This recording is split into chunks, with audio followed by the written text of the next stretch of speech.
Hello friend, मी श्रद्धा. Story book teller या चॅनलमध्ये तुमचं पुन्हा एकदा स्वागत करते. आपण ऐकत आहोत सुरेश वैद्य लिखित कादंबरी क्षण एक पुरे. चला तर मग ऐकूया भाग 4.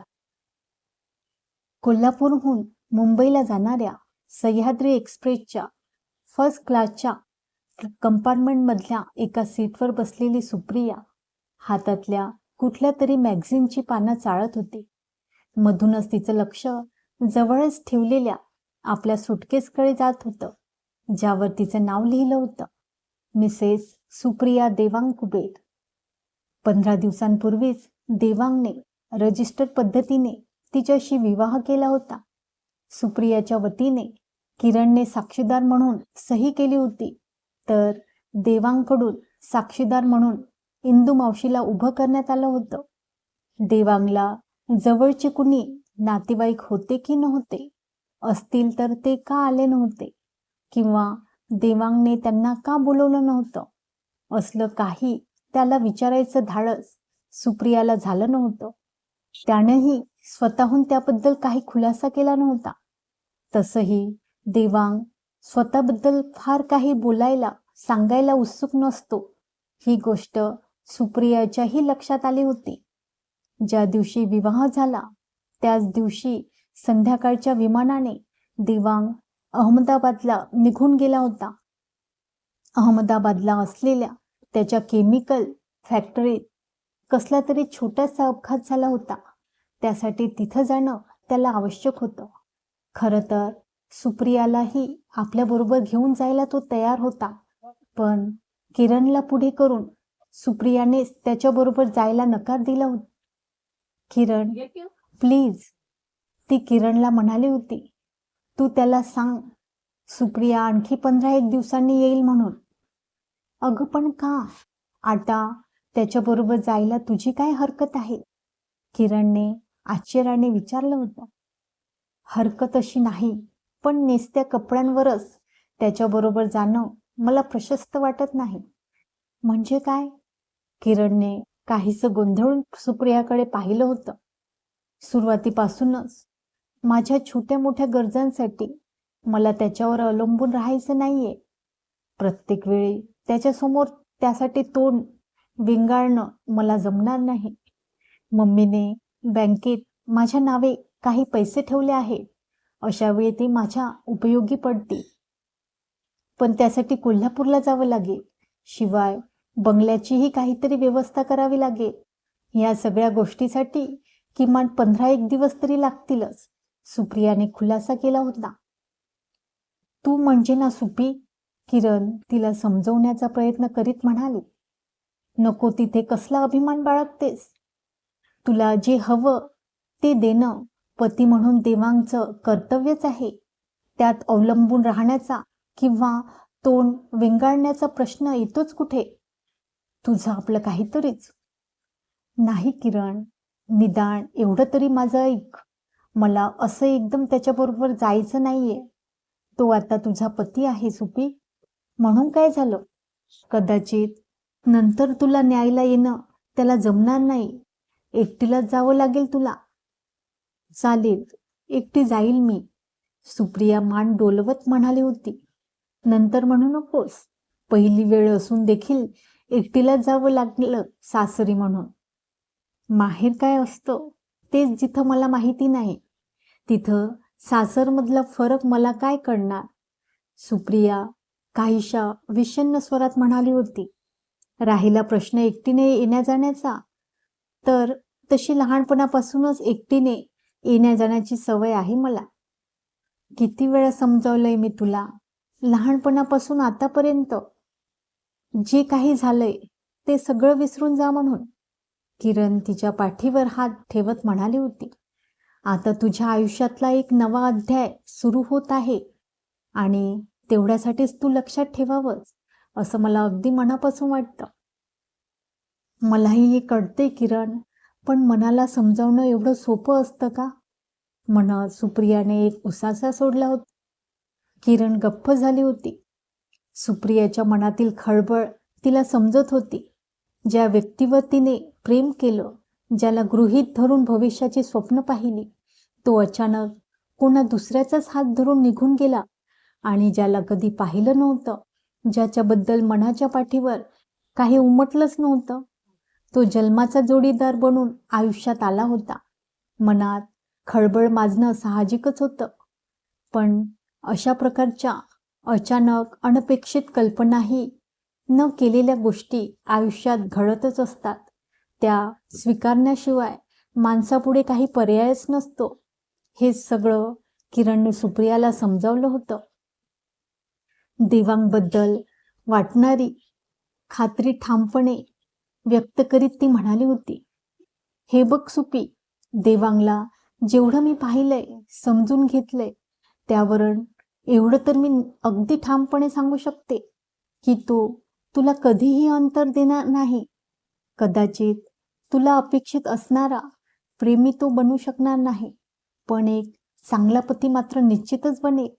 खात्री आहे माझी. म्हणूनच त्याच्याशी लग्न करण्याचा आग्रह मी तुला केला. माझ्या या आग्रहाला बळी पडून जर तू हो म्हणाले असशील तर मात्र मला माफ कर. हे काय किरण, प्लीज असं काही बोलू नकोस ग. सुप्रिया किरणचा हात आपल्या हातात घेत आवेगानं म्हणाली, ज्या मैत्रिणीने प्रत्येक सुखदुःखात मला आधार दिला, ती जे काही करेल ते माझ्या हिताचंच असेल ह्याची मला खात्री आहे. याचा अर्थ सगळा विचार करूनच या लग्नाला तू होकार दिला आहेस. हां किरण, जेव्हा तो पहिल्यांदा इथे आला होता आणि माझ्या बोलण्यावर नाराज होऊन गेला होता, त्याच वेळेस मला जाणवलं होतं, अगदी तीव्रतेने जाणवलं होतं की माझं नशीब कुठे ना कुठे याच्याशी जोडलं गेलं आहे. आणि त्याचबरोबर हेही लक्षात आलं होतं की तो फार जिद्दी आहे. एवढ्या सहजासहजी माझा पिछा सोडणार नाही. अच्छा, म्हणत किरणने हलकेच तिच्या पाठीत धपाटा घातला होता. म्हणाली होती, मग वरून वरून त्याच्याशी एवढं तुसळेपणाने वागण्याचं नाटक का करीत होतीस? का करू नको? पाहिलंस ना स्वतःच म्हणणं कसं खरं करतो ते. जणू काही हा म्हणेल तीच पूर्व दिशा. आता तर तुझ्या हातात सापडलाय ना तो. किरण हसून म्हणाली होती, त्याला आता जरा पश्चिम दिशाचीही ओळख करून दे. त्याचीच तर मला काळजी वाटते किरण. सुप्रिया काहीशी उदास हसत म्हणाली, त्याचं माझं कितपत जमेल ग. बघ, लागलीस का पुन्हा शंका काढायला? काहीही होत नाही. पाण्यात पडल्यावर माणसाला आपोआप पोहायला येतं. नवीन नवीन थोडा त्रास होईल, मग सगळं काही ठीक होऊन जाईल. किरणने तिला धीर देण्याचा प्रयत्न केला होता. किती ठीक होईल माहीत नाही, पण माझ्याकडून प्रयत्न मात्र मी नक्की करीन. सुप्रिया अगदी मनापासून म्हणाली होती.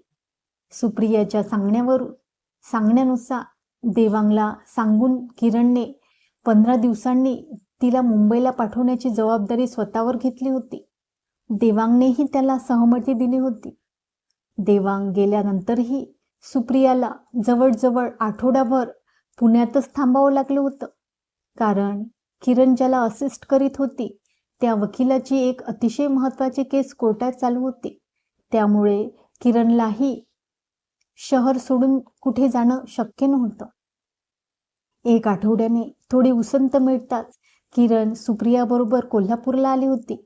मम्मीचा बंगला जो आता सुप्रियाच्या नावे झाला होता, त्यातल्या 2 खोल्या ठेवून बाकीचा सगळा बंगला किरणने 3 वर्षासाठी एका संस्थेला लीजने दिला होता. 1 वर्षाचं भाडं ॲडव्हान्समध्ये घेऊन त्या पैशातून तिने सुप्रियासाठी बरंच शॉपिंग केलं होतं. साड्या, ब्लाऊज घेतले होते, ड्रेस, गाऊन, पेटीकोट खरेदी केले होते. साड्यांना मॅचिंग बांगड्या, विविध रंगाच्या टिकल्या, नेल पॉलिश, मेकअप बॉक्स इत्यादी गोष्टीचीही खरेदी केली होती. खरं तर किरणला असल्या काही खरेदीचा अजिबात अनुभव नव्हता. तरीही जे जे सुचलं, आवडलं ते सगळं सुप्रियासाठी तिने खरेदी केलं होतं. आपली मैत्रीण जेव्हा सासरी जाईल तेव्हा ती नववधू म्हणून शोभून दिसेल याची पुरेपूर दक्षता किरणने घेतली होती. किरणची तिच्यासाठी चाललेली ही सगळी धावपळ पाहून सुप्रियाही काहीशी चकित झाली होती.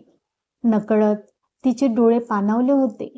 किरणने जणू तिच्या आयुष्यातली आईची रिकामी पोकळी भरून काढल्यासारखे तिला वाटलं होतं. कोल्हापूरमधली सगळी कामं आटोपल्यावर दोघी मैत्रिणी कोल्हापूरपासून पुण्यापर्यंत बरोबरच आल्या होत्या. पुण्याला किरण आपली बॅग घेऊन खाली उतरली होती. ह्याच गाडीने सुप्रिया पुढे मुंबईला जाणार होती. किरणचा निरोप घेताना नकळत सुप्रियाला रडू कोसळलं होतं. तिच्या पाठीवर हलकेच थोपटत तिला धीर देताना किरणही रुमालाने आपले डोळे टिपीत होती. गाडीने शिटी दिल्यावर दोघीही मैत्रिणी एकमेकींपासून बाजूला झाल्या होत्या. सुप्रियाने पुन्हा पुन्हा किरणला वेळ मिळताच मुंबईला येण्याची आठवण करून दिली होती. किरणनंही मान डोलावून येण्याचं कबूल केलं होतं. पुणे मागे टाकून गाडी जसजशी मुंबईच्या दिशेने पुढे सरकत होती तसतशी सुप्रियाची अस्वस्थता वाढत चालली होती. मनात विचारांचं काहूर माजरं होतं. मुंबईला आज ती प्रथमच चालली होती. यापूर्वी मुंबईबद्दल तिने जे काही ऐकलं होतं, पाहिलं होतं ते केवळ पुस्तकातून किंवा चित्रपटातून. प्रत्यक्षात मात्र मुंबई तिने कधीच पाहिली नव्हती. म्हणूनच ह्या उपनगरात पाऊल टाकताना तिची छाती काहीशी धडधडत होती. स्टेशनवर न्यायला देवांग येईल का, हा प्रश्न राहून राहून तिच्या मनात येत होता. अहमदाबादला जाण्यापूर्वी तिचा निरोप घेताना देवांग म्हणाला होता, तुला मुंबईला घेऊन जाण्यासाठी शक्यतो मी स्वतः येण्याचा प्रयत्न करीन, पण कामाच्या व्यापामुळे येणं शक्य झालं नाही तर रागावू नकोस पियू. आपल्या नावाचा तो अजब अप्रभ्रंश पियू ऐकून सुप्रियाला काहीसं विचित्र वाटलं होतं. पण नंतर त्या शब्दातून व्यक्त होणारे त्याच्या मनातले भाव लक्षात येऊन नकळत ती काहीशी सुखावली होती. पण त्याच वेळी देवांकडून फार मोठी अपेक्षा बाळगू नकोस असंही तिने स्वतःला बजावलं होतं. कारण कुठेतरी तिला अगदी तीव्रतेने जाणवलं होतं, तो कितीही म्हणाला असला तरी तिला न्यायला तो येणार नाही. कामाचा व्याप असो अगर नसो, आपल्या नवीन घरी शेवटी तिला एकटीनेच जावं लागणार आहे. आणि तिचा हा अंदाज खरा ठरला होता. आज ती एकटीच चालली होती, एका नव्या घरात एक नवं आयुष्य सुरू करण्यासाठी, एका सर्वस्वी नव्या माणसाबरोबर, ज्याला अजून तिने नीटसं ओळखलंही नव्हतं. भविष्यात आपल्यासमोर नेमकं काय येणार आहे याचा अंदाज बांधणं सुप्रियाच्या दृष्टीने फारच अवघड होऊन बसलं होतं. कारण देवांगविषयी आपलं कुठलंही एक ठाम मत बनवणं तिला अजूनही शक्य झालं नव्हतं. त्याच्या मनाचा नेमका थांग तर तिला अजूनही लागला नव्हता. एका क्षणी तो प्रेमळ समजूतदार वाटत होता, तर दुसऱ्या क्षणी काहीसा कठोर, अहंकारी, स्वतःच खरं करणारा एक टिपिकल घमंडी पुरुष वाटत होता. सुप्रिया पुणे ते मुंबई या 4-5 तासाच्या प्रवासादरम्यान सतत देवांगचाच विचार करीत राहिली होती. त्याचं आजवरचं तिच्याशी असलेलं वागणं बोलणं आठवून त्यावरून त्याच्याविषयीचं एखादं ठाम मत बनवण्याचा प्रयत्न तिने करून पाहिला होता आणि प्रत्येक वेळी त्यात तिला अपयशच आलं होतं. त्याच्याबद्दल जेवढा ती जास्त विचार करीत होती तेवढा तो तिला जास्तच गूढ वाटू लागला होता. एक गोष्ट तर तिच्या अजूनही लक्षात आली नव्हती आणि ती म्हणजे तिच्याशी लग्न करण्यासाठी देवांगने एवढा आटापिटा का केला होता. ना तर ती एवढी रूप सुंदरी होती, ना तिच्याकडे कसला सोन्याचा खजिना होता. मनात आणलं असतं तर तिच्यापेक्षाही एखादी सुंदर श्रीमंत मुलगी त्याला सहज मिळू शकली असती आणि तरीही तो तिच्याच मागे लागला होता. तिने पुन्हा पुन्हा नकार देऊनही त्याने तिचा पिछा सोडला नव्हता. का? तिच्याशीच लग्न करण्याच्या त्याच्या ह्या हट्टामागे असं कारण तरी काय होतं? संग्रामला विसरण्याचा ती अगदी जाणीवपूर्वक प्रयत्न केला होता. तिने अगदी जाणीवपूर्वक प्रयत्न केला होता. पण देवांगचा विचार करताना मधूनच कधीतरी तिला संग्रामची आठवण यायची, त्याची फसवणूक आठवायची आणि नकळत शरीर एकदम ताठ व्हायचं. संतापाची एक तिडीक मस्तकातून भिरभिरत जायची. एक संग्राम होता, ज्याच्यावर तिने प्रेम केलं होतं, ज्याला आपलं सर्वस्व मानलं होतं. पण तो जयंतीसारखी एक श्रीमंत पैसेवाली मुलगी समोर येताच तिला ठोकरून जयंती बरोबर निघून गेला होता. तर दुसरीकडे देवांग होता, ज्याने तिला मिळवण्यासाठी आपल्या प्रतिष्ठेच्या, यशाच्या सगळ्या पायऱ्या उतरून तिच्यापर्यंत पोचण्याचा प्रयत्न केला होता. असं तिच्यात एवढं काय होतं ज्यासाठी देवांगने हे सगळं केलं होतं? हे प्रेम वगैरे तर नक्कीच असू शकत नव्हतं. सुप्रियाला त्याची पूर्ण जाणीव होती. तिला हेही माहीत होतं, देवांग बरोबरचा तिचा विवाह हा केवळ तिने आपल्या आयुष्याशी केलेला समझोता होता. त्यात प्रेम वगैरे सारख्या गोष्टीला अजिबात थारा नव्हता. पण त्याशिवाय तिच्या पुढे दुसरा काही मार्गच नव्हता. आणि आता तर एवढा उशीर झाला होता की आता ती काहीच करू शकत नव्हती. कदाचित देवांगचीही तीच अवस्था होती. दोघेही या समझोत्याच्या सूत्रात बांधले गेले होते. त्याला काही इलाजच नव्हता. जगण्यासाठी माणसाला असे समझोते करावेच लागतात. मनात असो अगर नसो. गाडी व्हीटी स्टेशनवर थांबताच एका कुलीच्या मदतीने तिने आपलं सामान गाडीतून खाली उतरवलं. प्लॅटफॉर्मवरच्या गर्दीत तिने भिरभिरत्या नजरेनं पाहिलं. निदान स्टेशनवर तरी देवांग आपल्याला न्यायला आला असेल या अपेक्षेने. पण देवांग कुठेच दिसत नव्हता. क्षणभर तिला घाम फुटल्यासारखं झालं. या अनोळखी शहरात त्याचा पत्ता शोधत ती कशी जाणार होती? पण लहानपणापासूनच सुप्रिया आलेल्या प्रसंगाला धैर्याने तोंड द्यायला शिकली होती. सामान घेऊन वेटिंग रूममध्ये चलण्याविषयी ती कुलीला सांगत असताना शोफरच्या वेशातला एक जण धावतच तिच्याजवळ आला. सलाम ठोकत त्याने खिशातून एक चिठ्ठी काढून अद्वीने तिच्या हातात दिली. चिठ्ठी खुद्द देवांगनेच लिहिली होती. स्टेशनवर येऊ शकत नसल्याबद्दल त्याने खेद व्यक्त केला होता आणि शोफर बरोबर घरी येण्याचा आदेश दिला होता. स्टेशनच्या बाहेरच असलेल्या पार्किंगमध्ये एक पांढऱ्या रंगाची लांब लचक कार उभी होती. कुलीने तिचं सगळं सामान कारच्या डिकीत ठेवलं. शोफरने आदबीने तिच्यासाठी कारचा दरवाजा उघडला. सुप्रिया मागच्या सीटवर बसली. सीटवर बसत असतानाच तिच्या लक्षात आलं, सीटवर सर्वत्र लाल गुलाबाच्या पाकळ्या विखरून टाकण्यात आल्या होत्या.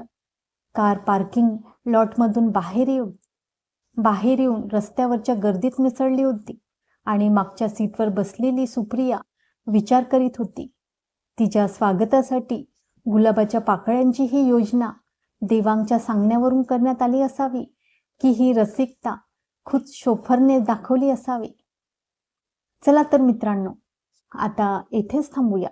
भेटूया उद्याच्या भागात. तोपर्यंत नमस्कार.